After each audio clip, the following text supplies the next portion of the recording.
right, welcome back to Yellaball. This episode, we're talking about Conference USA. Just like the American, a lot of change coming to Conference USA this year. They added four teams, three teams. Something like that. One, two, three, four. Out of four teams, four new teams. They lost the top three from last year in Charlotte, North Texas, and UAB. Those three finishing one, two, and three during the regular season. But conference tournament winner still back, MTSU. Uh, The Blue Raiders. yeah, and they showed out pretty well last year. 40 plus win season, almost took the regional from Alabama. A pretty tough team last year. Really solid finish. Really good outing all year. It's pretty cool to see the Blue Raiders uh, played at that level and be able to compete with some of the best teams in the country. It's pretty Yeah, cool. kind of surprising when you see where they were in conference. Yeah. Fourth, fifth in the conference, fifth, right? Some, I think Yeah, I think they finished fifth in in regular season conference play last year, and then which was again they were 40-22, right? No, not 40-22. They were 42-20. yes 42-20 on the year last year, but only 13-10 in conference. They were sixth in conference behind Charlotte, North Ooh. Texas, UAB, Florida, Atlantic, and Western Kentucky. Mm. So yeah, I mean, a disappointing conference schedule, but then they go to the tournament and they're like, yeah, we're supposed to be here and we're supposed to win it. So good for them showing up and taking care of business like they should. Yeah. But since the top three regular season finishers are gone, we have we have a I'm just drawing a blank right now. My brain is just not working. I'm not sure what words you're looking for because in my mind, I'm saying mumbo jumbo in my mind. Hmm, Scramble. okay. That's what's going on Um, right here. we have some picks to get to for the conference instead of just going through who won last year, right? Outside of MTSU, who, like we said, won a conference tournament last year, finished the regular season 42-20. Um, we have two picks to follow MTSU. MTSU, I mean, again, as a team, they did pretty well. Surprisingly, um, not much power coming from the Blue Raiders at the plate. Only 29 home runs last year, and they only scored 301 times, which is it's not terrible. It's definitely it's definitely a mediocre run scored total when you especially Compared to coming some from a other. team.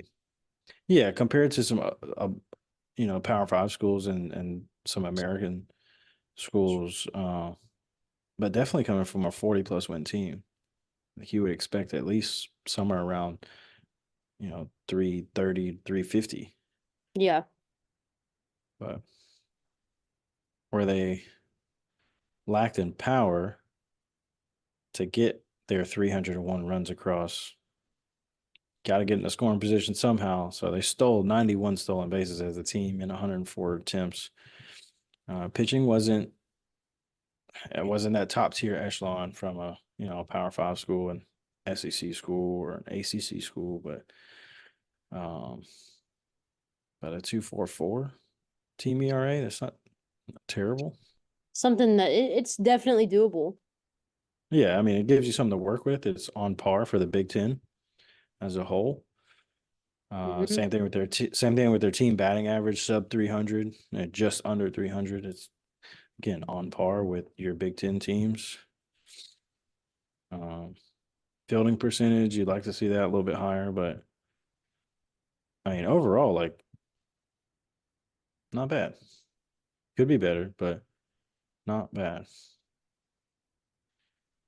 Yeah, I mean, their fielding percentage is a 968. I mean, that's pretty on par with a lot of other schools that were right at like 970. So Yeah, not too far behind on that.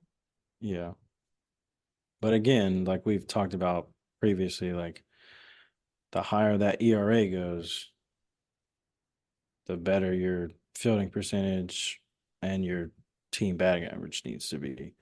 Right. Um, if you're gonna get over the hump and beat some of these better teams. But yeah, not a bad season at all.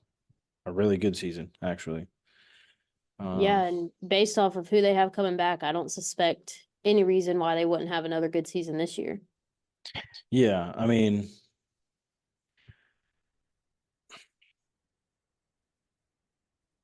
it hurts losing Laura Mueller. They lose their starting shortstop, who was just A big offensive piece for them. yeah, just a phenom last year, and she transfers to or she went to Tennessee. That's right. She went to Tennessee. Yeah, she's gonna be sliding right into Mackenzie Donahue's spot. Hmm. That's right. Yeah. Um, yeah, losing Laura Mueller sucks. If you're a Blue Raider, you hate to see a hole at shortstop. Um, and they lose their starting pitcher from last year, Gretchen Mead, who was 20-5 in the circle. Uh,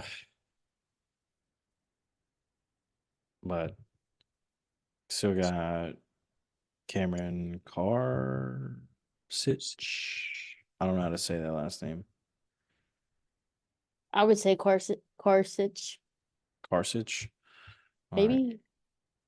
we'll go with it. Cameron Karsich.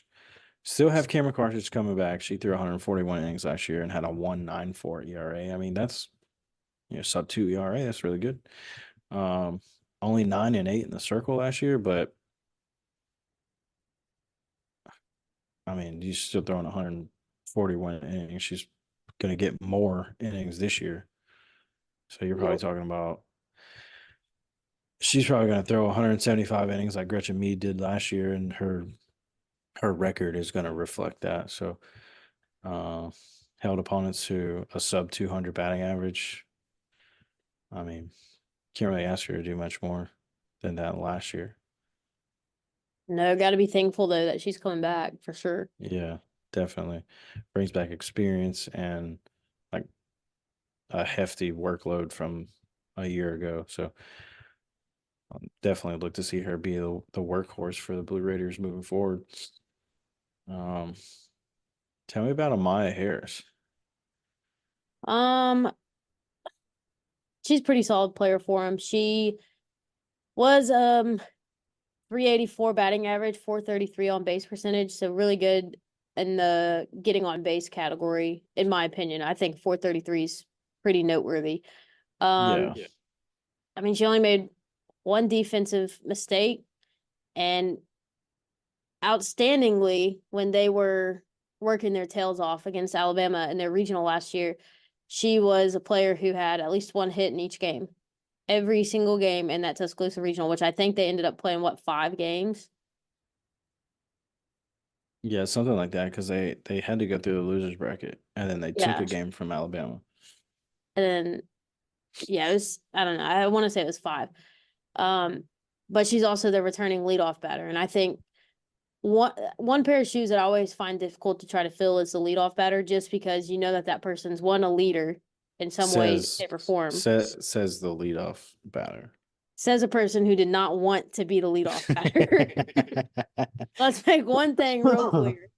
But I mean, you get your leadoff batter coming back, which means you also know that you have somebody who you can count on most of the time to get on base, find the way on somehow, start You the have you offense. you have somebody coming back who's going to set the tone offensively every game. Right. Yeah. Um, so yeah, my hair is going to be huge for them coming back. Also bring in transfer Mary Martinez, another pitcher, transferred from La Tech, a conference foe. Um, Not a whole lot of innings last year, but somehow managed to still have a 10-3 record. Yeah, that one's not really making sense to me, but hey, more power She to you. she she had to have come out of the bullpen last year, and La Tech took the lead while she was pitching. That had to be the Yeah. case because you're not going to start and only throw 70 innings and come out with a 10-3 record. That's not how that works. Right. Um, but I mean, whether MTSU decides to use her out of the bullpen, like she's obviously proven herself to be uh, worthy, I guess you could say, worthy of bullpen appearances. um, but yeah, I mean, whether they decide to use her out of the bullpen or throw her into a starting role that maybe that number two or number three in the starting rotation. I mean, she's going to bring added value to the pitching staff. Um, got two freshmen coming in, not a lot on them, but definitely an opportunity to come in and play, I would imagine. Yeah, I would think so, especially for they have an infielder and a pitcher coming in, and I think the pitcher probably has a good chance of at least working her way into some kind of rotation there. Just Yeah, because you whether also don't she's necessarily know what the transfer mhm. how she's gonna perform or whatever, but Yeah, I mean whether it's throwing innings in a midweek game or eating innings coming out of the bullpen, or if she works her way into the starting rotation for the those Saturdays and Sundays. Um, Definitely an opportunity for freshman pitcher Espinal. Um, yeah, I mean, I would definitely look for MTSU to keep on keeping on, keep on doing what they've been doing, winning ball games. pick up right where they left off. Yeah. You're gonna move into Liberty now. Liberty Oh, Bibberty. Liberty Biverty coming in from American. Sunbelt, American. They weren't in the American. Yeah, huh? No, they weren't. Where were they in? What were Were they they in in? the A Sun? No. Ooh. What was? Ooh. Yep, I'm they were in the A onto Sun. something. They were in the A Sun last year. Well, I knew it They're started with an A. they're moving in from the Atlantic Sun Conference into Conference USA after having a similar year to MTSU's season last year. Liberty goes 40-22 on the year. They end up in the UCLA regional My where favorite they regional. where they win one for Jesus, baby. Um, yeah, they beat UCLA and GCU. They end up falling short to San Diego State in that regional final. But mid-majors team beating UCLA, baby. UCLA just blows my Disappointing. mind every time it's brought up. Really, it's every time. Yeah, same, same. Um, I mean, they Liberty loses their catcher in Caroline Hudson, also known as Caroline Wang. Careful. Uh, yeah, she got married during the offseason. Um, they lose their catcher, who was ASUN Player of the Year 2 years ago and last year, and was all ASUN first team. Um, it's tough to replace a catcher, honestly. Your catcher, not only were they getting offensive production from Caroline, but you're you're talking about the person who's commanding your pitching staff, who's controlling the pace of the game. For them, I mean, the pitcher typically controls the pace of the game, but the pitcher's also got to get the sign from the catcher. So the catcher's really the one controlling the pace of the game. Catcher's really the mastermind. Yeah. Catcher's keeping everyone level headed. Catcher sees the field. The catcher is the captain of the field. So I mean, it's really hard to replace a catcher, especially a good one when you lose them. But uh, unfortunately for the Liberty Flames, Caroline Wang transfers to Oklahoma State. That is They also, unfortunate, that's for sure, because she surely did a lot of good for them. yeah, 51 RBIs, 15 home runs. I mean, led the team in hits with 62. Hard to replace. Well, another person they're losing is their number one pitcher. Again, hard to replace. Their Um, battery has corroded, if you yeah, will. 261. Their pitcher, Carly Keeney, 261 innings, no chance. She's yeah. I got a don't know torn how labrum her. somewhere in there. Yeah, I don't know how her arm didn't fall off last year, No but chance. yeah, I mean, it's not like she's clearly throwing every game, just about, I and mean, it's not a Jordy Ball situation or an Alex Storako situation where you can throw every game but only play 5 innings. she she had a 27-12 record, which was 39 games. Man, how do I always bring up math? Which is over 40 plus 22, 62. So that's over half the games that she's Yeah, at least rocking and rolling in. No, immediately no. More power to that's you, all. Carly Keeney, That because it ain't gonna be me. that's that's only 39 games on record Right. because she got some games in that she got a no decision for. So She probably probably, threw 45. yeah, we'll, Nope. we'll say 45. Yeah, that's a lot of games. That's that's a lot of this motion right here, baby. That Just a kind of little hurt. bit of tear here and a little bit of I, tear there. yeah, I think I just tore mine. Oh, could you imagine uh, just doing it on here? All you hear through the microphone is that would suck. That would be the day we stopped recording. hey man, I gotta go. My labrum just tore itself, so I'll talk to you later. Yeah. Um. Hey, Liberty returns a handful of players. They got some transfers coming in too. They're going to be fine. You got Rachel Roop coming back. Had 317 last year. She hit 15 home runs, just like Caroline Wang did. Had 50 RBIs. I mean, highest on base percentage on the team, 415. I'd imagine she's gonna be a pretty good producer for Liberty again this year. Yeah, I'd say so. They also bring back KK Madry, so they're bringing back two of their outfielders, and I'm Rachel really Roop and glad KK Madry. What? I'm really glad you took her name because I was definitely gonna butcher her last name. But How do you butcher that? It's Madruy. What my would you? brain was not. Madre? Let's try Spanish here for a second. Anyway, Anyways, KK Madry, another outfielder that's coming back. She had the highest batting average on the team with a 329. Only had a 383 on base percentage, but what I liked about her was that she was a small ball and slapper for them.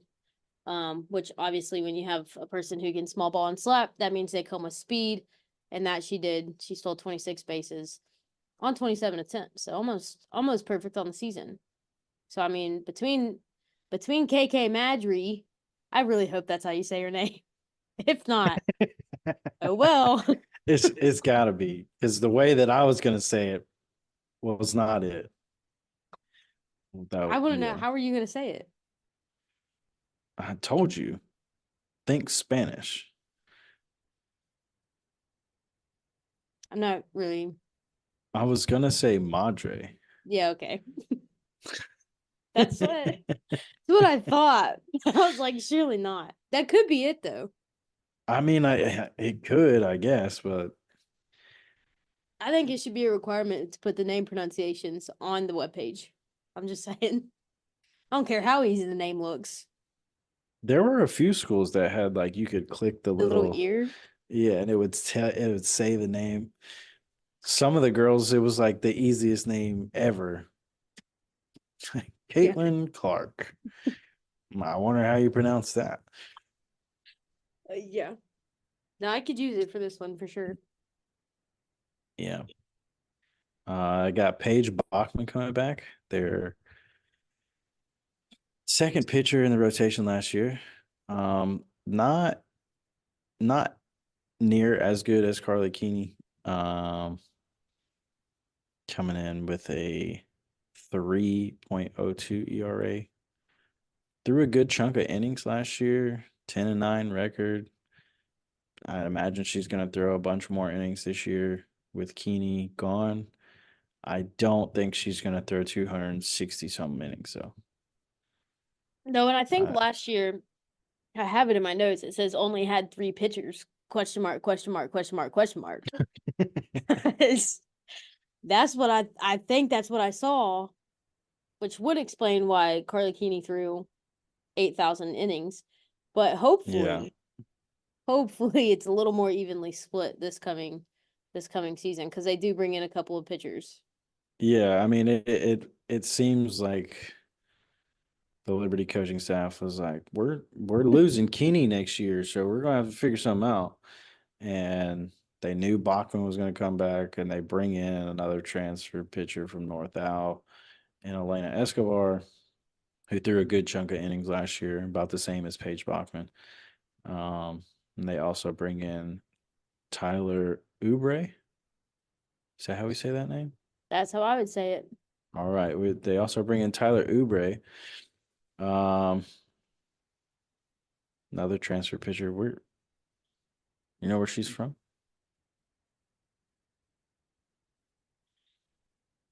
It's Blue, okay. no, That's all right. Louisiana. Louisiana. Raging Yeah. Cajuns. Rajon Cajuns. I mean, that would make sense with the last name like Oubre. Yeah. It feels Yeah. French. Does it? Yeah. To me. I guess maybe just a little bit. Oubre. I don't know. It feels French. Could be. Liberty's just Frenching it up over here. So probably looking at more of a Johnny Holstaff type pitching situation for Liberty this year. I also bring in transfer Brooke Roberts, a utility from Central Florida, who was the 2023 Mid Florida Conference Player of the Year and a 2023 JUCO All American, second team All American. Hit 23 homers last year with 87 RBIs. That's nuts. 22 home runs is crazy. So I kind of misspoke. I said she comes from Central Florida, not UCF. She came from the College of Central Florida, which is a JUCO. Um, but I mean, you talk about some Taryn Kern numbers right there. Isn't that the same amount and everything? 23 home runs? I think 23 home runs is the same Sounds right. as Taryn Kern, but Taryn Kern had like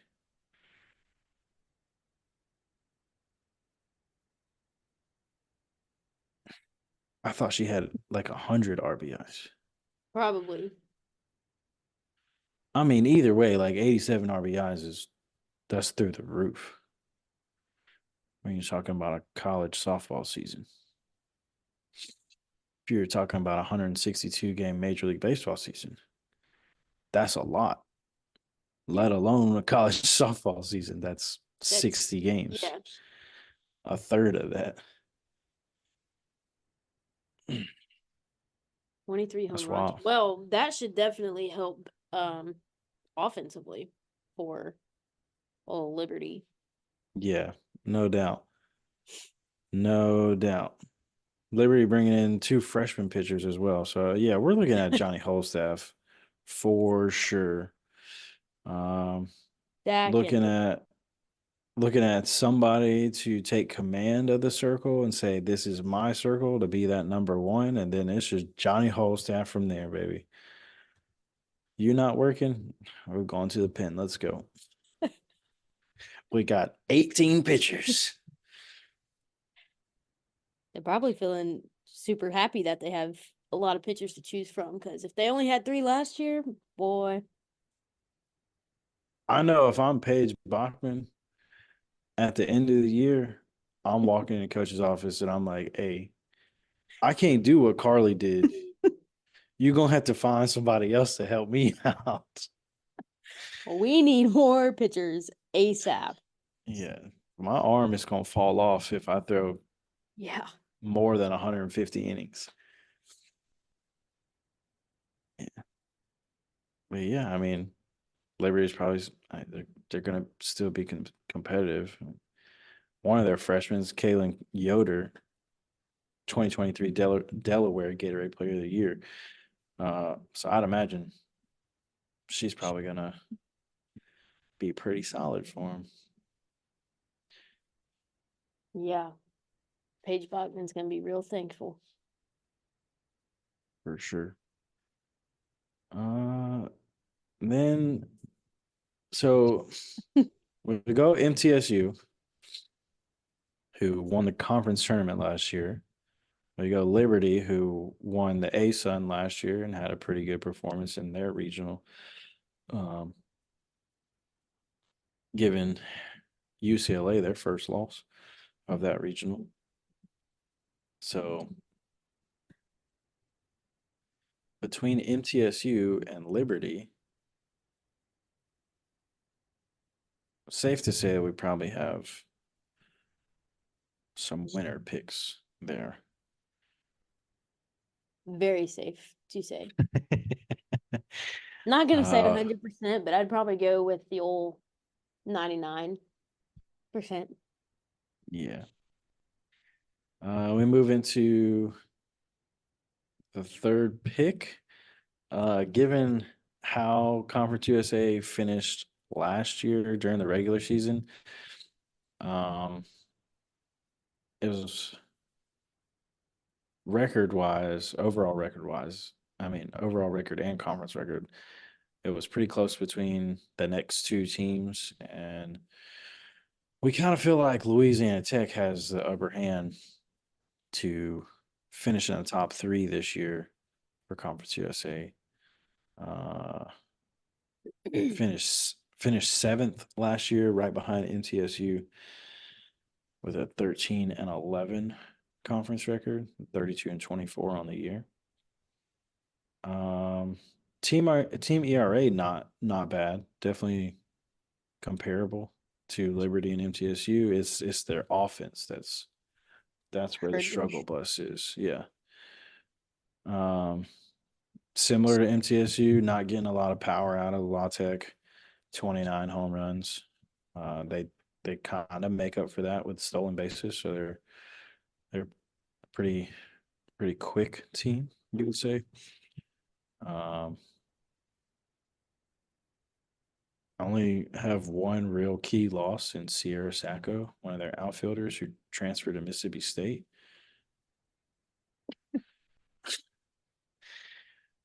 Uh, Not where I would transfer, but it's neither here nor there. Um, what else you got? Just boring you to death. No. Um, Kylie Neal Yeah, that's what I want to talk about. Kylie Neal's a returner for him. Um, she, I was, I was deciding on something. Okay. Yeah, I see. Anyway, I see what you were deciding on. uh, she she led the team with a 351 batting average, which was well above their team batting average. And posted a 463 on base percentage, also well above the team on base percentage. Um, Definitely more of a consistency hitter than a power hitter, as obviously with 29 home runs, you're not going to have that many power hitters on a team. She only had 5 herself, but I would look for her to be consistent again this season. I don't see, unless she just went and jacked up in the off season to where she's going to be dropping nukes. I don't see why she wouldn't just stick to base hits, doing what Yeah. she does best, collecting hits for a team. So who else? Who else do we have? I'm gonna skip over the next one, Okay. just because I personally like the Conference USA Freshman of the Year last year, Allie Floyd, who returns to La Tech. One of their workhorses in the circle last year through 128 innings. Had a 2.57 ERA at 8 and 10 in the circle. Um, Not the numbers you'd really like to see, but I mean, given her team really struggled to score runs last year, I mean, she gave her team a chance every single time she stepped in the circle. Obviously, she's very talented. The rest of the conference recognized her as freshman of the year. So I would expect to see her take over this pitching staff and lead from the front, be that number one. Um, La Tech brings in a couple transfers. Aubrey Shawnee from Oregon State. Nicole Hamoud. Is that how you say that? I have no idea. I couldn't see. I don't know. Claire Rayleigh, who transfers from Utah State. And then one more transfer, Alexis Gilio from BYU. As far as the transfers go, Claire Rayleigh and Alexis Gilio are the only two who really saw a significant amount of playing time at their previous schools. Um, I would expect Claire Rayleigh to get some significant playing time because she did pretty well in the 41 games that she played last year. That's the majority of her team's games. Uh, Alexis Gilio had 45 appearances and 34 starts, and she batted 284 with a 320 on base percentage. Outfielder, sure she'll get in the lineup every once in a while. I don't expect her to be an everyday starter for La Tech. Um, but her batting average is better than the team batting average, so who knows? I just I want to know what's in the water with La Tech's players' names. Like these are difficult names to pronounce. Some of them are. Allie Floyd is by far the easiest name to pronounce from La Not Tech. not Brooke Melanu Melanuchek?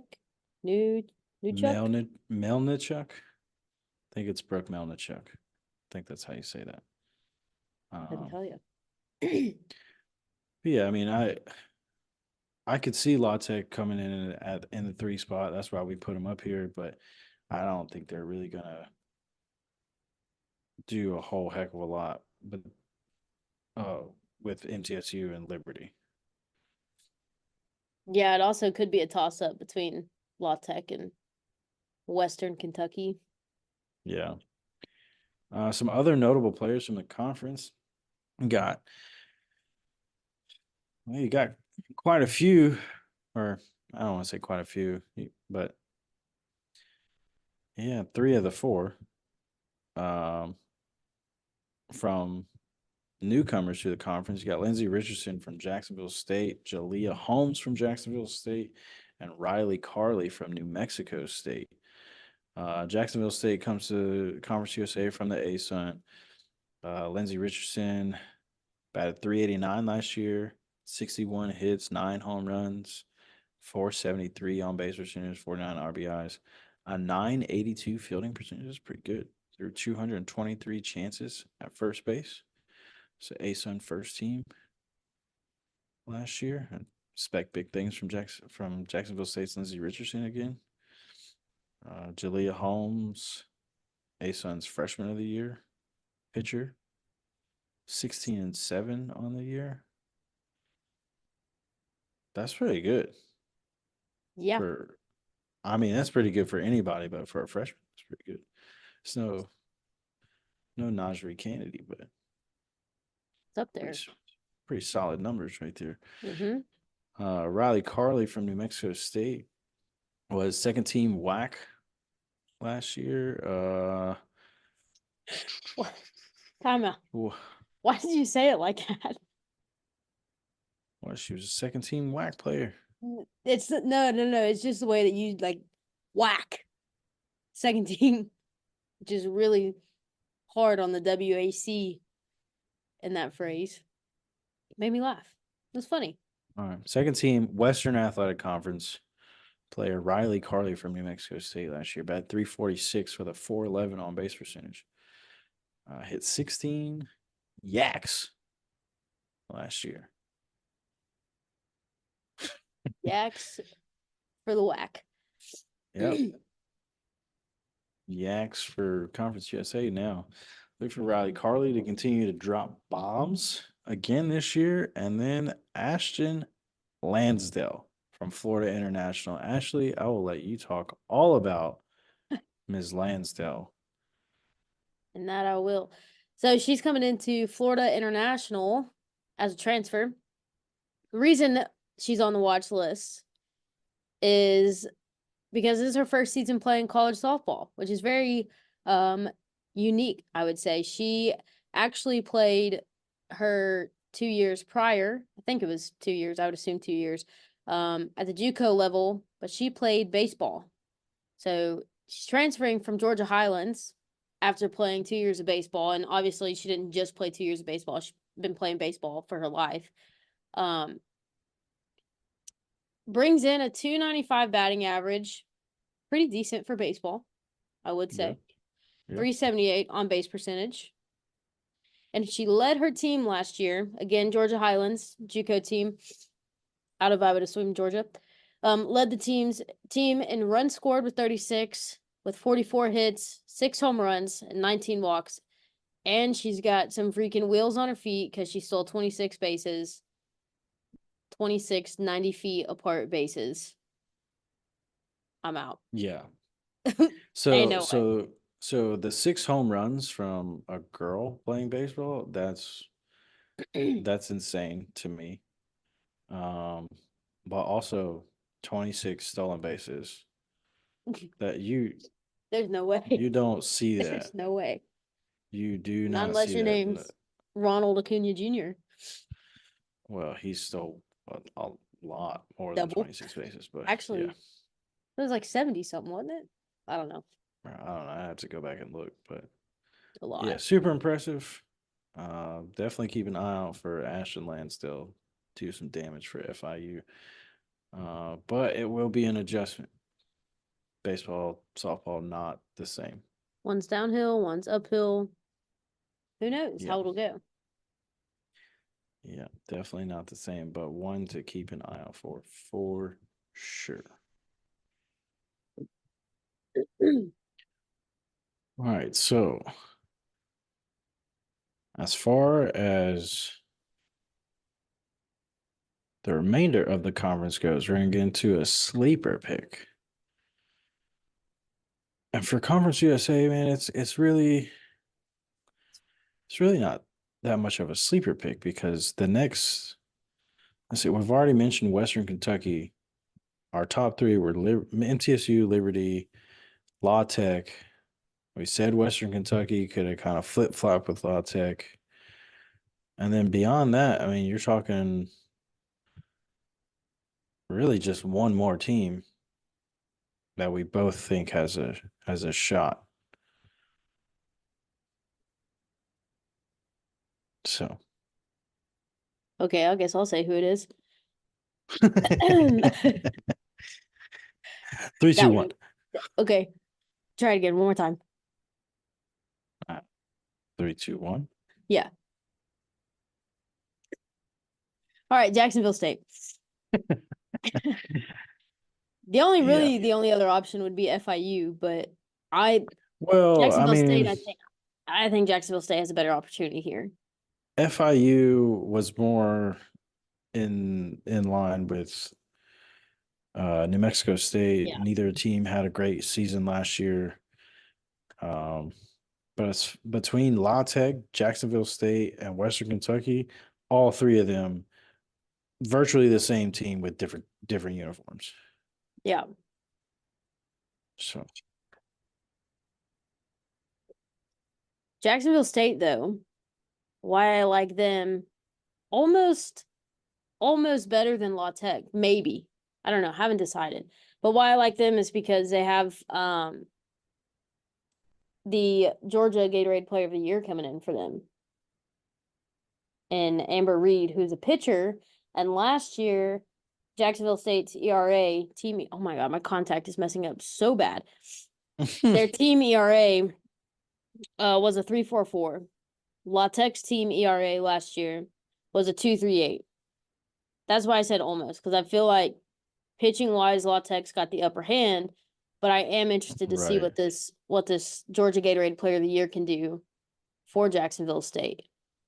Now, I mean, other right, than and that, I mean, but when you're talking about the incoming freshman, what'd you say her name was? Reed, Amber Reed, Amber Reed. So you got Amber Reed coming in, Georgia's Player of the Year last year, and you also have Jalea Holmes, who was the A-Sun Freshman of the Year. So you have a 1-2 duo in the circle. I mean, you would expect that team ERA to drop. go on way on down. Yeah. Now, I don't know who else they had in the I didn't write it down or anything. I don't know who else they had in the circle last year, Yeah, but I mean, I can't imagine that bringing somebody on who had great career numbers um previously. I mean, I can't imagine that she won't impact that ERA and then in turn help give their team a better chance to win too. yeah. But I mean, when you I compare offense, if you compare Jacksonville State's offense to La Tech, I mean, Jacksonville State has a better batting average. They have the better on base percentage, I think. Yeah, barely. It's about the same. But they have more power. I mean, they hit 40 home runs. Obviously, nothing to be like, oh my God, that's crazy. yeah, But La Tech had what, 30, 20, 29? 29. And that's a difference of some runs.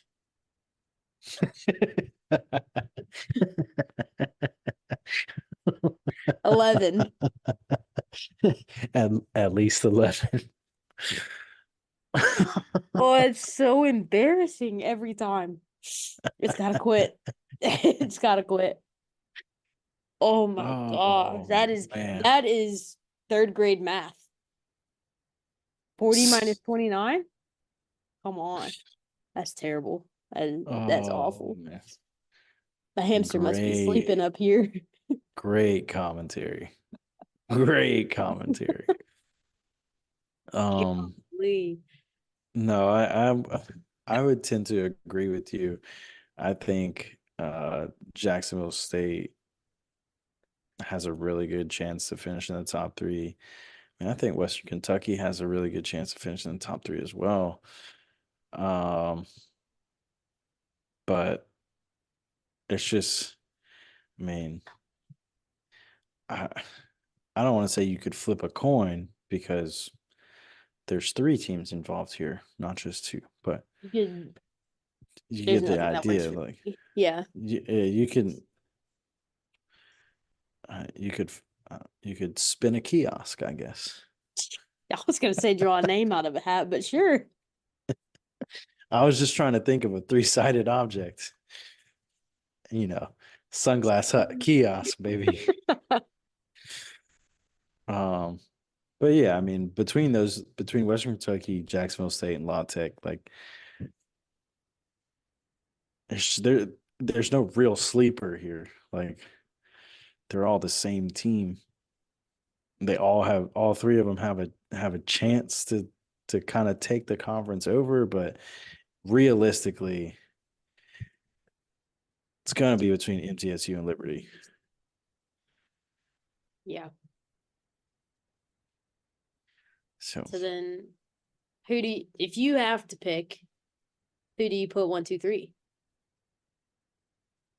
1, 2, 3.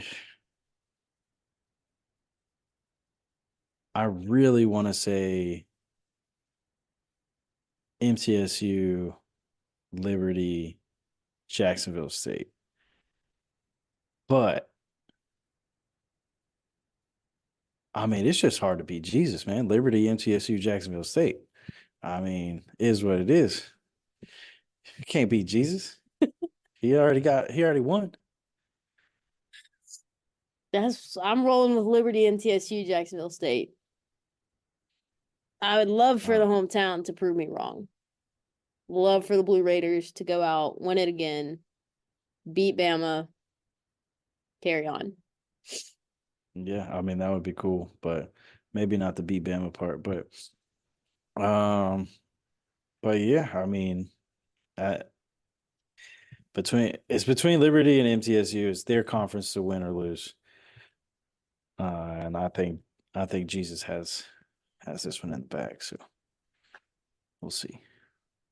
Yeah, But all right, I think that'll wrap this episode of Yellaball up. think so. We'll catch you next time.